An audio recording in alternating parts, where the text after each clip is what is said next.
Afternoon, everybody. Okay, let's get to it. As you know, tomorrow the President will travel to New York to drive home the impact of current discussions on the economy to real hardworking American families. After his meeting, it's important to the President that Americans across the country know what is at stake here. Default threatens 8 million jobs, a recession, retirement accounts, and Social Security and Medicare payments. The House Republican Default on America Act will cut veterans' health care visits, teachers and school support staffs, and Meals on Wheels for seniors. The President has a different vision: prevent default and invest in America while reducing the deficit by nearly $3 trillion and cutting wasteful spending on special interest.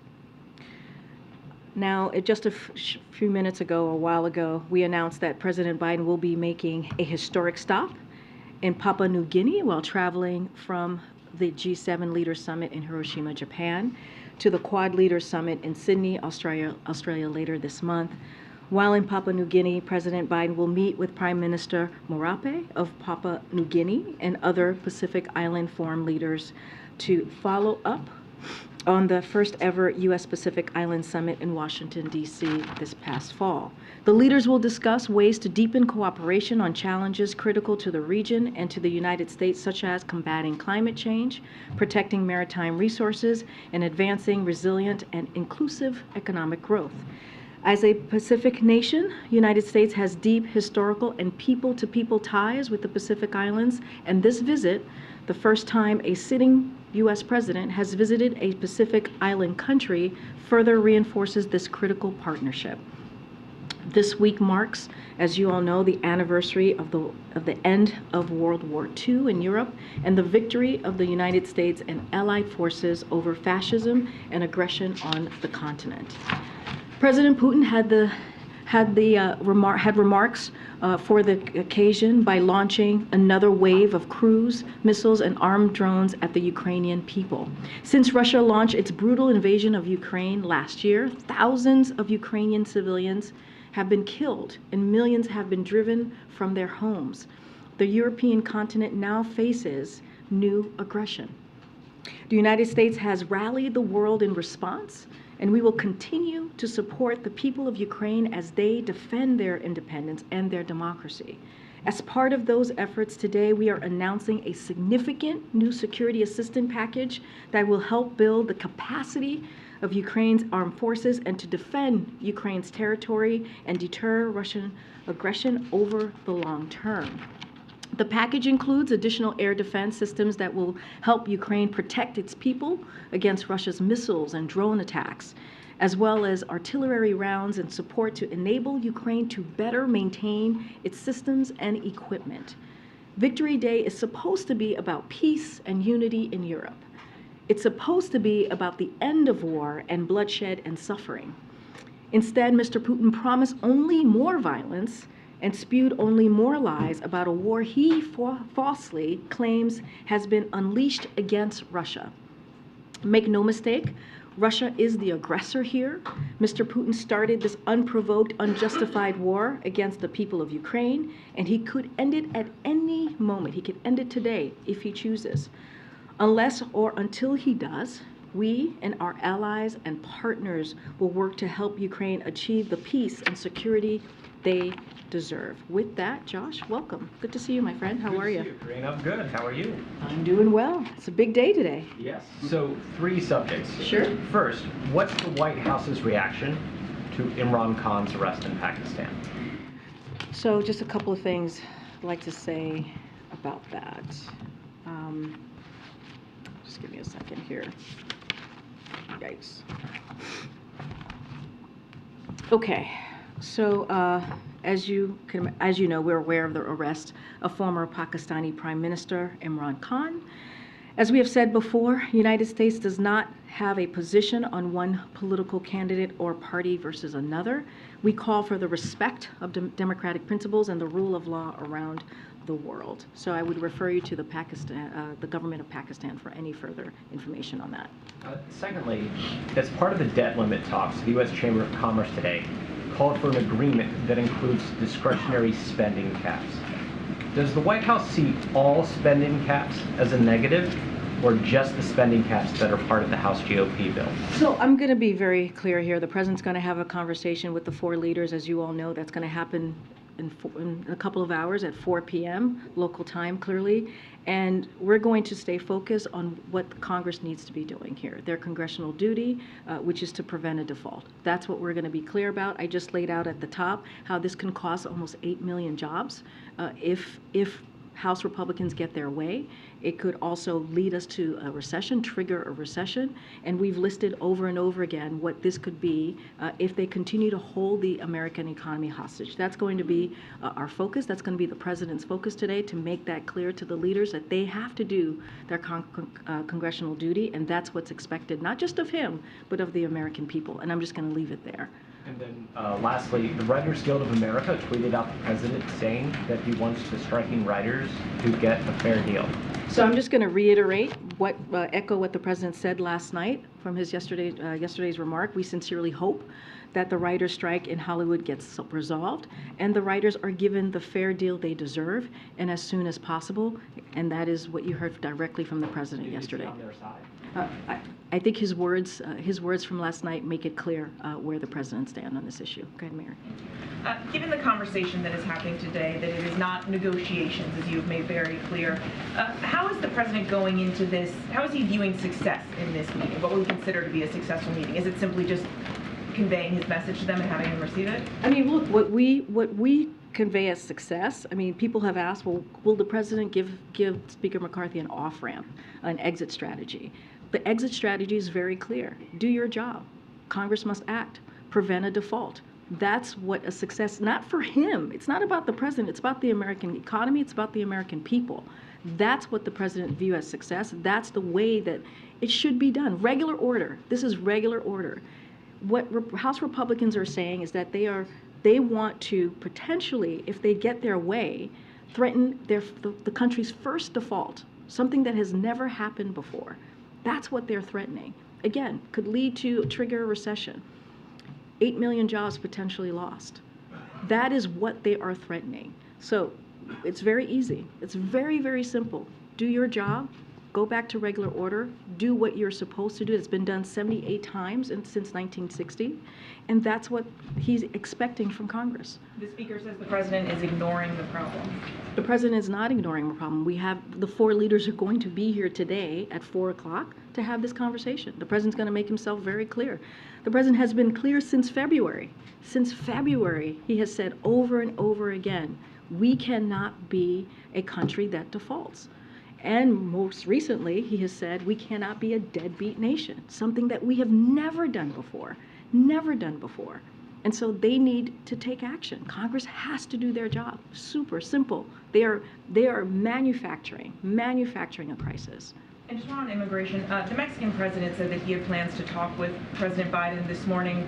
Has that conversation taken place? Can you give us any sense of what I can confirm that the president spoke to President AMLO earlier today, this morning. We will have a readout later on, and then we'll certainly share that readout to all of you, so I can confirm. Does the president plan to postpone his foreign trip in order to deal with the debt ceiling? So look, the president could be a president anywhere. It doesn't matter if it's domestic or international. He is always president, even when he travels.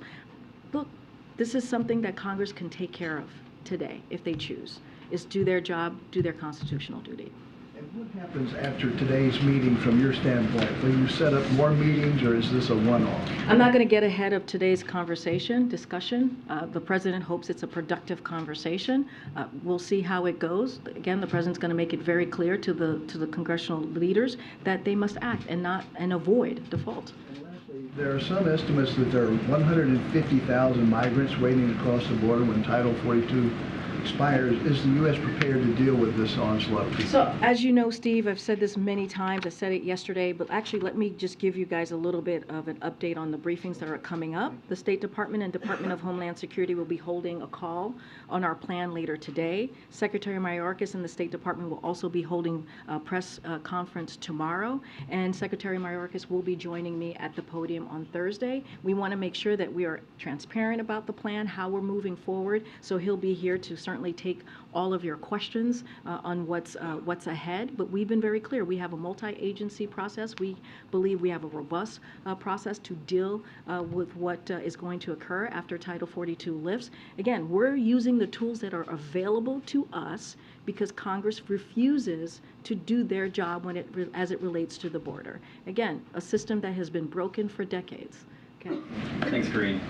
Senator Manchin this morning sharply criticized the president's handling of these debt ceiling talks. He said it's, quote, not rational, it's not reasonable, it's not practical in terms of his refusal to negotiate over raising the debt limit.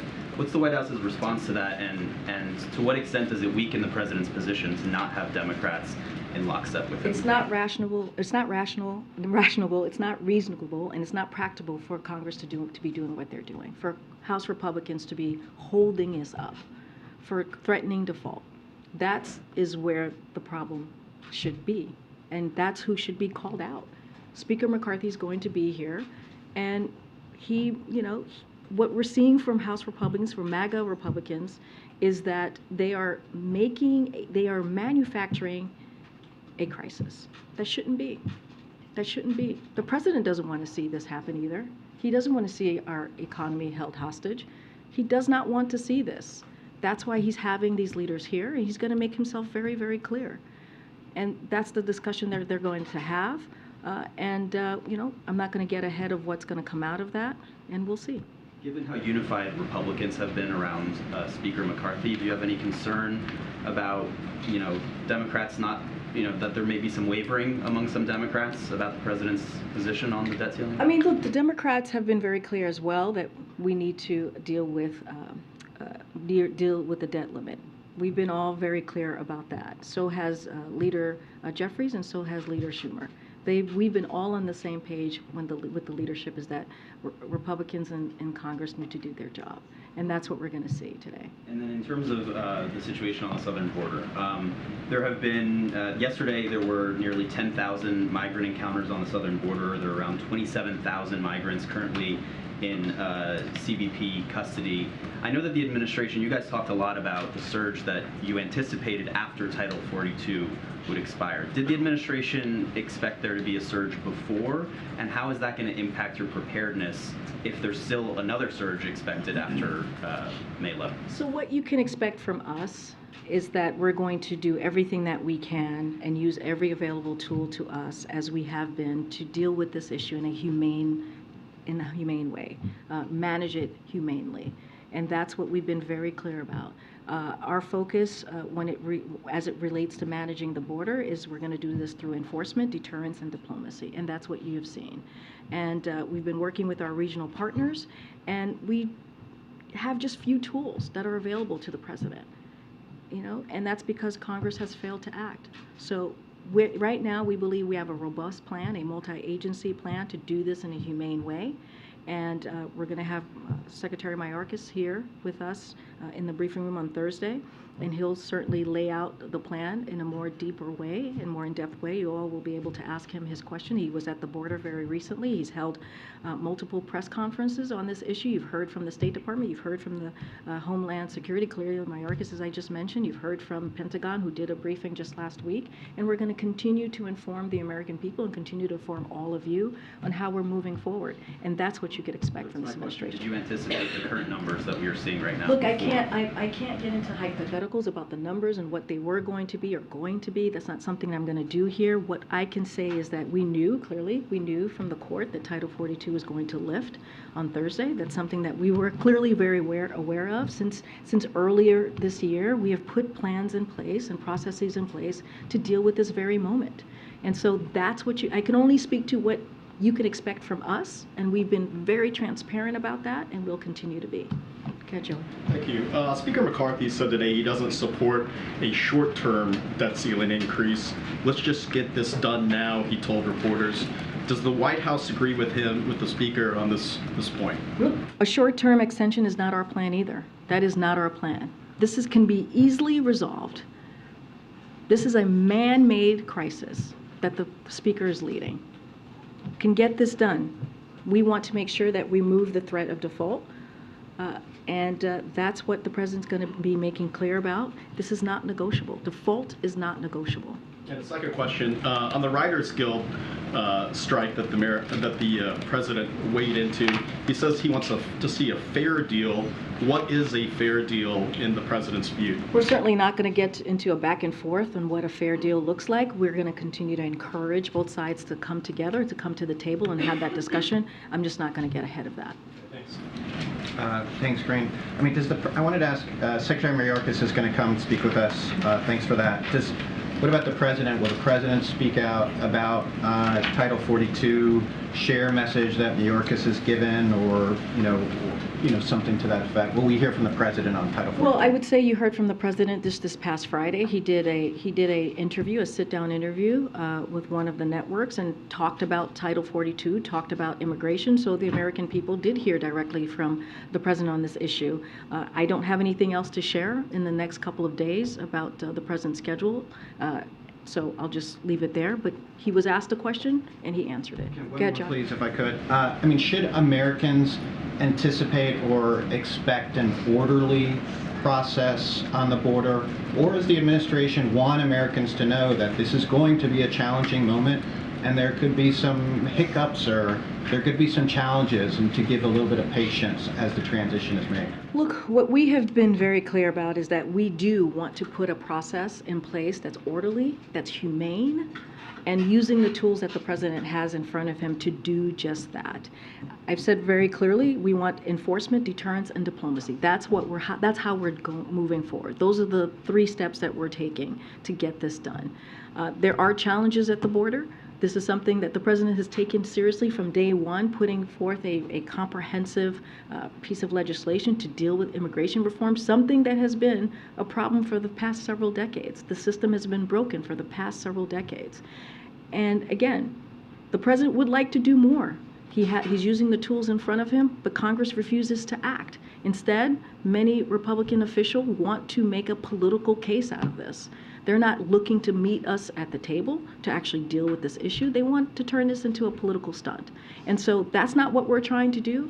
We're trying to deal with this issue. We're trying to deal with this challenge. And again, we've been doing this since day one. Go ahead, Josh. Can you say what will happen if Congress doesn't act on the debt limit? Speaker McCarthy hasn't budged yet. The president hasn't moved his position. Will he let this go off a cliff if the speaker doesn't do anything? Well, the speaker has to do his job. Congress has to do their job.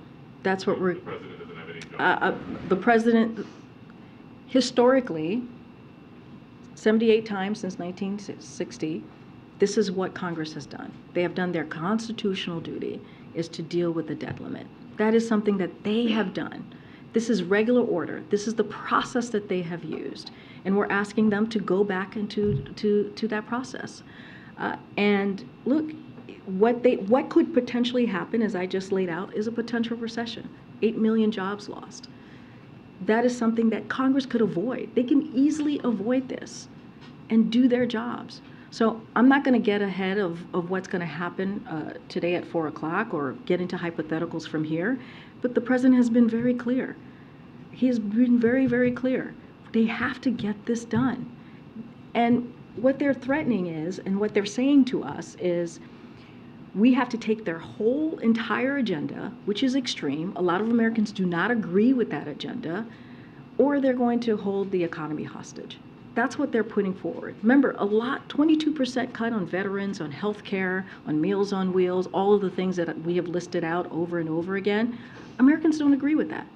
And it's going to hurt American families. So we're going to be very clear, the president's going to be very clear with the leaders today that they have to act. We've been talking today about 2 subjects where Congress hasn't acted. One is immigration, and you're saying we'll use all the tools available to us because Congress refuses to act on the border. They also so far haven't acted on the debt ceiling. So I guess I'm trying to figure out what will happen if they continue to not act and we get closer to the deadline, which could be, of course, as early as June 1st or as late as August. Well, the president, does he think he has any tools to use if Congress continues to not do his job? Because it's not clear that Speaker McCarthy can really, right? That he has a lot of leeway in his caucus. Well, that's for Speaker McCarthy to speak to. I can't speak about the leeway and the pull. I know, I know, I hear you. You mentioned Speaker McCarthy. I can't speak for him. I can speak for the president. And It is Congress's job. And I get your question, Josh, but this is literally their constitutional duty. They take an oath, and this is what they're supposed to do. They're supposed to deal with the debt limit, one of the many things that they have that they're supposed to deal with. And this is something that a first ever default, that's what they're threatening. This is what they're saying that they want to take us down the road on. This is first ever default would trigger a recession, erase millions of jobs. It's very simple. The exit ramp for them is to do their job, The president will make that very clear in his meeting. Not going to get ahead of what's going to come out of that meeting, but the president has been really, really clear here. Go ahead. Thanks, Karine. Going back to Steve's question, when the president does leave for Japan and Australia next week, he's not slated to return until just before that June deadline that the Treasury Secretary has talked about. If we get to next week and there is no plan in place to raise the debt ceiling, will the president delay or cancel his trip? So, Nancy, appreciate the question, understand the question. I'm not going to get ahead of today's meeting. Let's see how the meeting goes at 4 o'clock. Certainly, our goal here is to make sure that Congress does their constitutional duty and to prevent default. Just not going to get into hypotheticals. Let's see how the meeting goes. It's going to happen very shortly at 4, and let's see how it turns out, what comes out of that. Who's going to be handling these discussions from the White House while the president is overseas? Well, look, the president could be president anywhere. These are issues that certainly that he will be very aware of and very involved in getting updates from his team. As you know, the office of, when it comes to legislative things and things that are dealt with Congress, that's the Office of Legislative Affairs. They play point on this. But the president, again, can be president wherever he is, domestically or out of the country. Should the vice president be involved in today's meeting since she'll be here in the country while the president is away? So the president has been closely consulting with the vice president on this. They have had several conversations on this issue. And so again, when it comes to issues that matter to the American people, they're very much partners. What message does it send to the world that we're now 3 weeks away from a potential default and it is still completely unclear how this is going to be resolved? So look, the United States is not a deadbeat nation. The president has made that very clear. We have never failed to pay our bills, and we should not do this now. Congress must do its job and prevent a default. Look, if there was a default, it would be a gift to China, to Russia, and to other competitors. That's what we're saying here. That's what House Republicans are saying.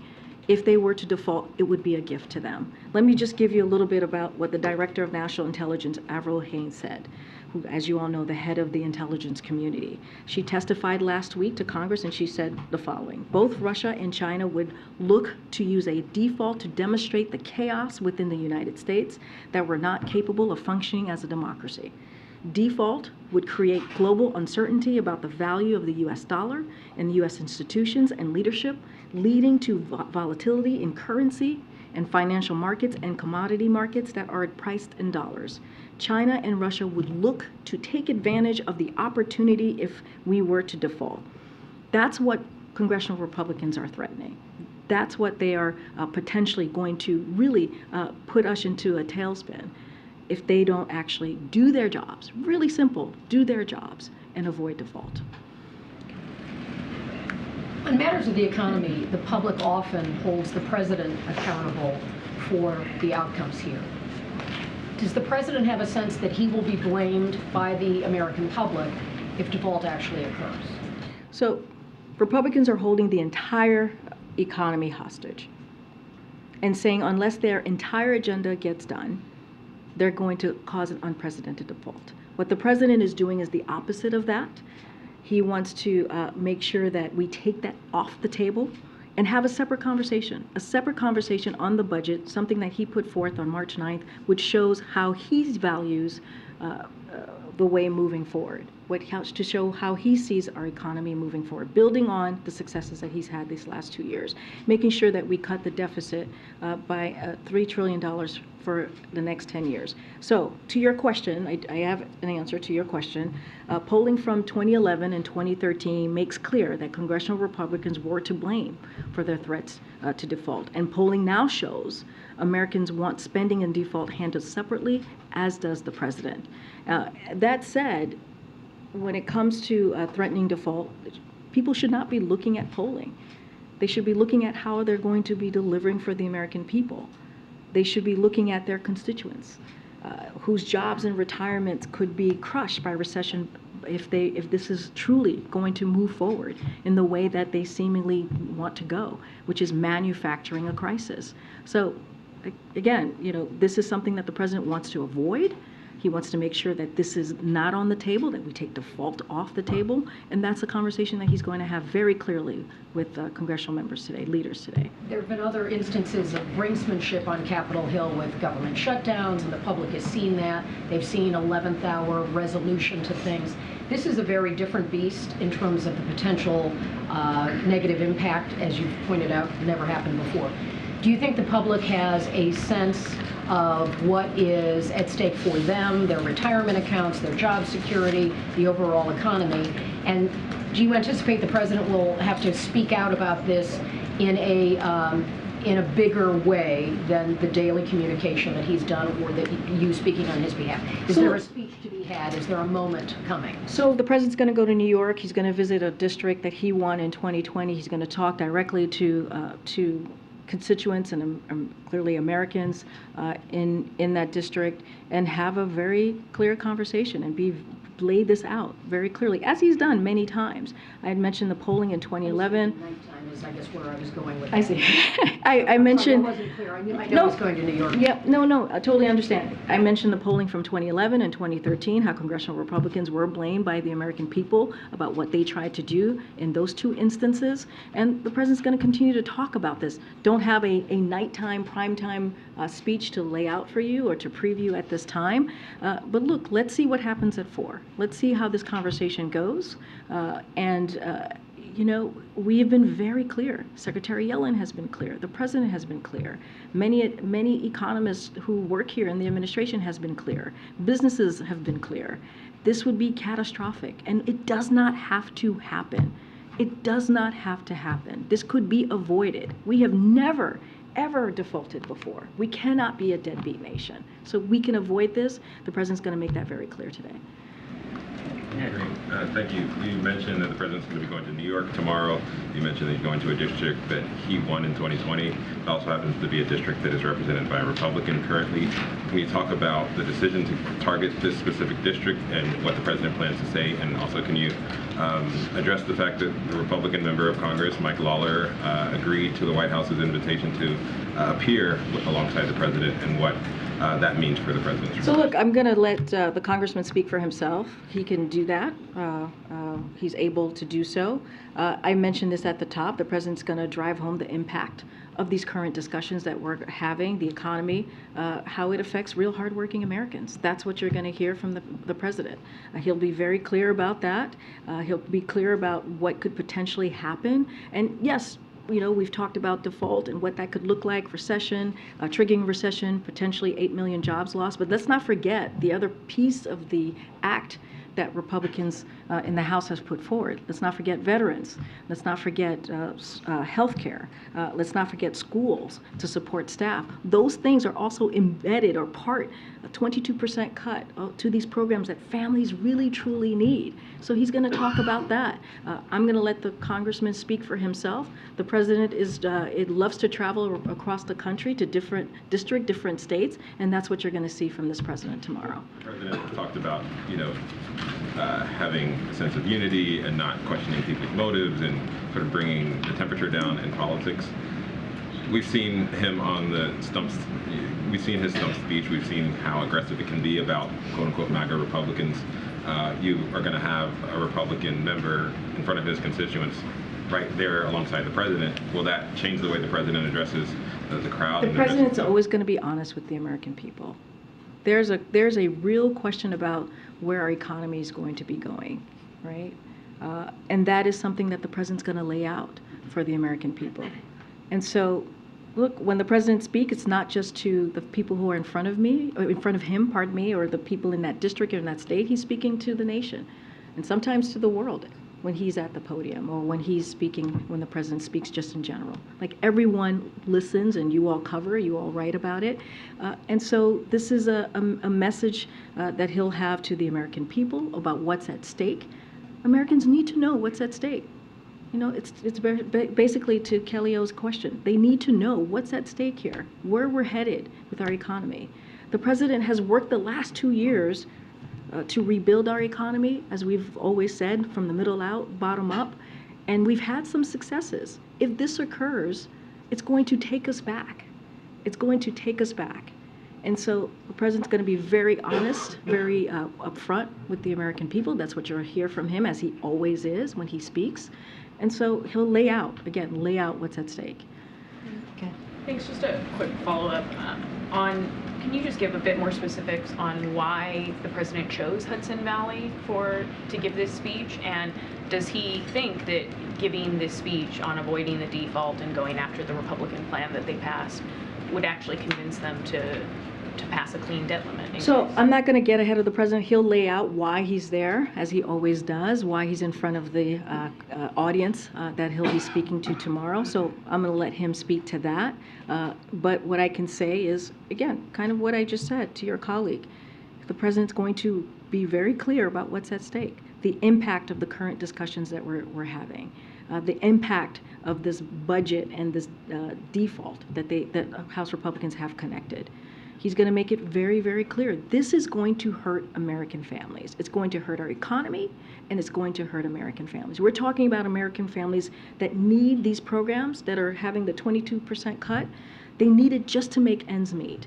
So he's going to lay that out, as he has many times when he talks about the economy, when he talks about what MAGA Republicans are doing. He's mentioned that before. He's talked about that before over especially the last 2 weeks. And so now he's going to be doing it in New York, in front of an audience, again, speaking to the country, as he does every time he speaks as President of the United States. And I'll let him speak to why now, why New York, and what is it that he wants the American people to know. Okay. Thanks, Karine. 2 questions on Title 42 and governors. I know you were asked yesterday about if the president had spoken to Governor Abbott about the Allen, Texas shooting, but when was the last time the president spoke to Governor Abbott about the border situation? I don't have any timeline of calls to lay out to the governor. You've seen the governor and the president together many times over the past, I would say, year when the president visited Texas. Don't have anything to lay out on a timeline of conversation or the last time he's spoken to the governor. And any plans for them to talk this week? I don't have anything to preview at this time. And Arizona Democratic Governor Katie Hobbs said Monday that she's afraid the federal government is unprepared to meet the demands of the expected influx at the border. And she said that her recent request to the White House and to the DHS secretary asking what the plans are and for more help have not been met with an adequate response.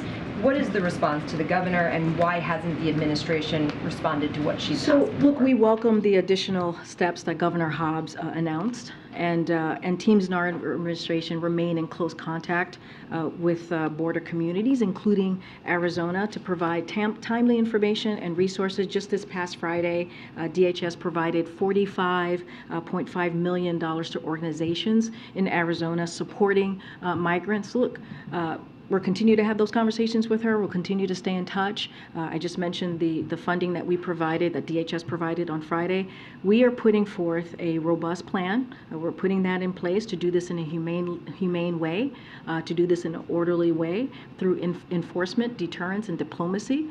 We've been very clear about that, not just today, not just yesterday, not just last week, but for the past several months. We're going to have Secretary Mayorkas, who is kindly going to be joining us in the briefing on Thursday. He's going to take your questions. He's going to lay out very clearly again what we've been doing. We want to provide all the information that we can, that we have to all of you. We have been doing that, not just here, State Department, DHS, and Pentagon as well. And so we're going to continue to have those conversations. Again, we appreciate and welcome the additional steps that was provided by the governor, and we'll continue to stay in close touch. 43 Republican senators signed onto a letter opposing raising the debt ceiling without budget reforms, and 217 members in the House voted for that bill to raise the debt limit with cuts to spending. Does the White House consider all of those members to be dangerous MAGA Republican extremists? Do they understand what the cuts that they're voting for is going to do? That's the question. I mean, Republicans in Congress, in the House specifically, voted for cuts that's going to hurt American families. I mean, we can't say this enough. 22% cuts to veterans, healthcare, schools. That's what they voted for. That's what, and this is not, okay, but this is not just, this is their constituents. This is what they voted for. And those constituents that they're voting on behalf of have said that they're concerned about their retirements, about the effects of inflation, and those members represent more than half of the country in the House. I mean, that's the majority of districts in the country, that they're voting on behalf of those constituents who are expressing concern about where the economy is. So I guess, how can the White House continue to use messaging calling this the Default on America Act, and paint this legislation in such a way without having a conversation about the budget, when you've got half the country saying that they want that conversation? So House Republicans are threatening a first ever default. They want the president to agree on a plan in its entirety that includes cuts to programs that are incredibly important for the American family, because they want to hold the American economy hostage, because that's what they're saying that they want to do by threatening a default. Their bill would raise the debt limit. It passed a bill to raise the debt limit. So the conversation... and I hear you, but they are connecting passing whatever, this debt limit, to cuts, 22% cuts to veterans, to seniors. That's what they are threatening, cuts to our schools. That's what that's what is connecting. That's what their budget plan is. The bill doesn't have any appropriations in it, actually, and the speaker has, ruled out a number of those things, including defense, veterans benefits, senior entitlement programs. I mean, you've had Mitt Romney saying that there has to be a conversation here. Is he a MAGA Republican extremist? What I'm saying is, House Republicans have been very clear. They voted on a bill that's going to cut programs that are very important to American families. Law enforcement, cutting programs to law enforcement, cutting program to veterans, veteran care, cutting program to our school system. That's what Republicans have voted on. So those are extreme. Those are very extreme. These are things that the American people don't want. Just look at 2022, what they voted for. They voted for to protect their retirement accounts. That's what the American people want to see. And so they're connecting those two. They want the president to agree on its entire agenda of an extreme budget. It is an extreme budget, something that Americans do not want. And that's something for them to answer to. This is also speaking to their constituents when they're voting for something like that. And so look, the president put forth a budget where it also cuts spending, but not hurting American families. We're trying to make sure that we lower the deficit by saying that we're going to cut the deficit by $3 trillion over 10 years. But he put forth something that is actually responsible. Remember, show me your value. Show me your budget, and I'll tell you what you value. That's what the president said. They showed their value by showing cutting veterans program, cutting school programs, cutting health care, 22%. That's what they value. That's something that they have to answer to the American people about. Go ahead, Ed. Thanks, Karine. So if cutting government spending would help reduce inflation faster, in this meeting today, is the president open to hearing other viewpoints? So look, as you know, Ed, because you asked me this question many times, when it comes to the economy, when it comes to a priority that the president has for the American people, lowering costs for families is a top priority.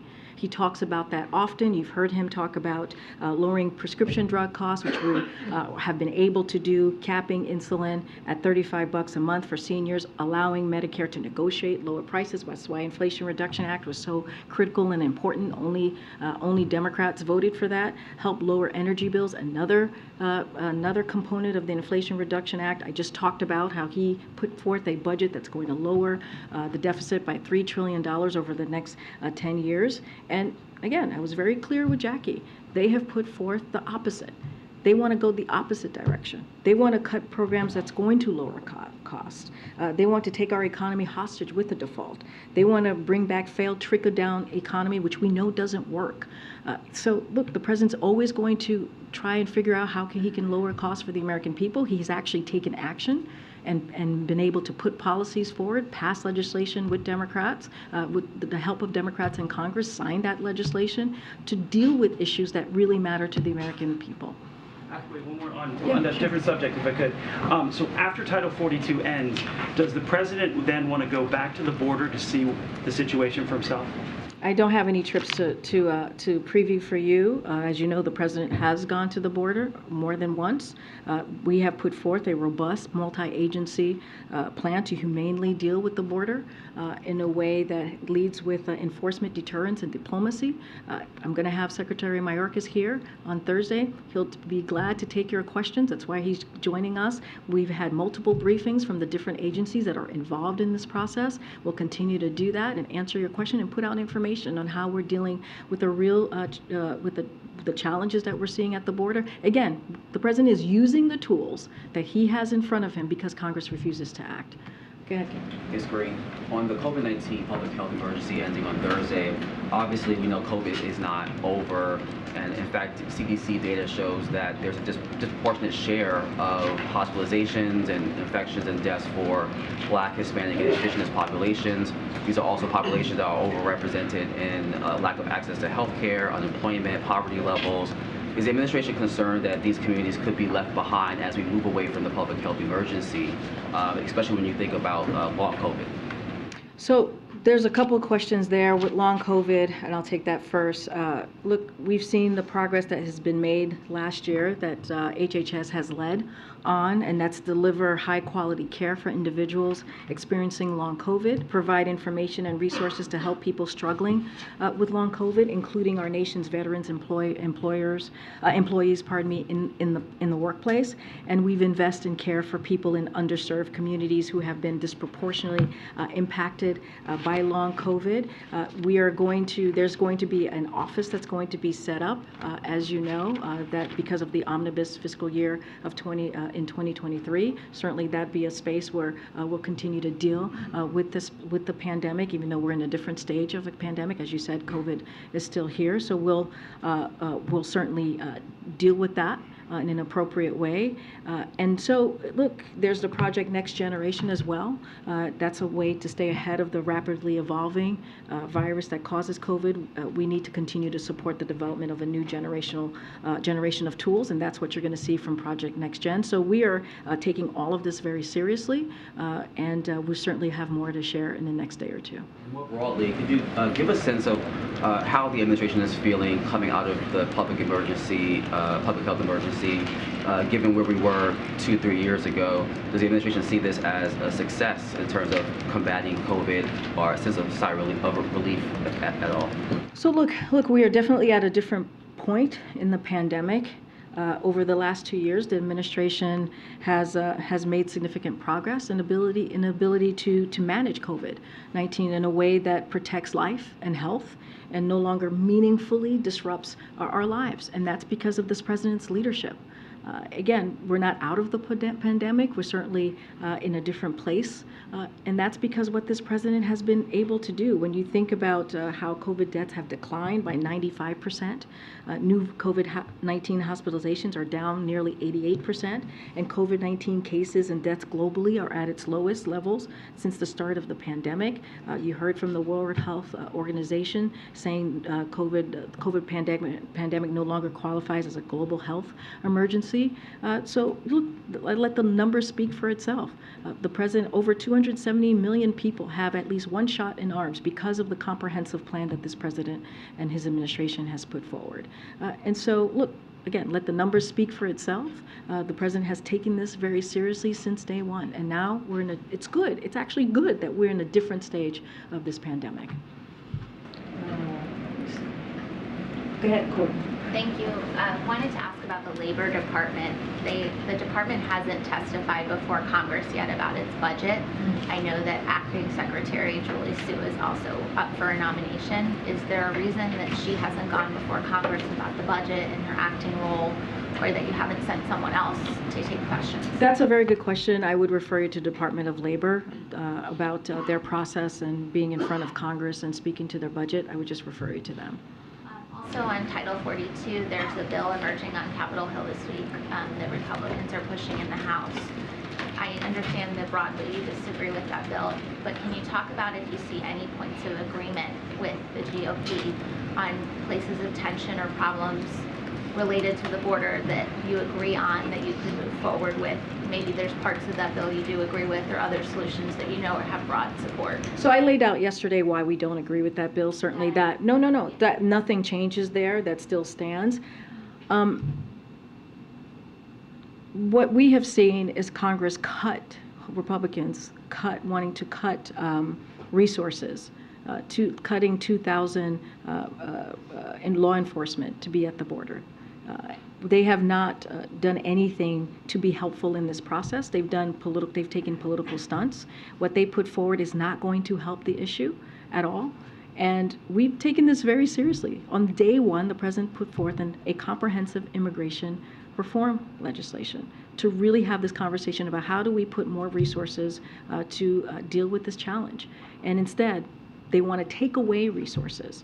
That's what they've told us. And so if they want to seriously have a real conversation, we're willing to have that conversation, but they haven't proven that. They haven't proven that they want a real conversation. They want to actually make the situation, the challenges that we see at the border, worse. That's what their legislation shows. That's what it tells the American people.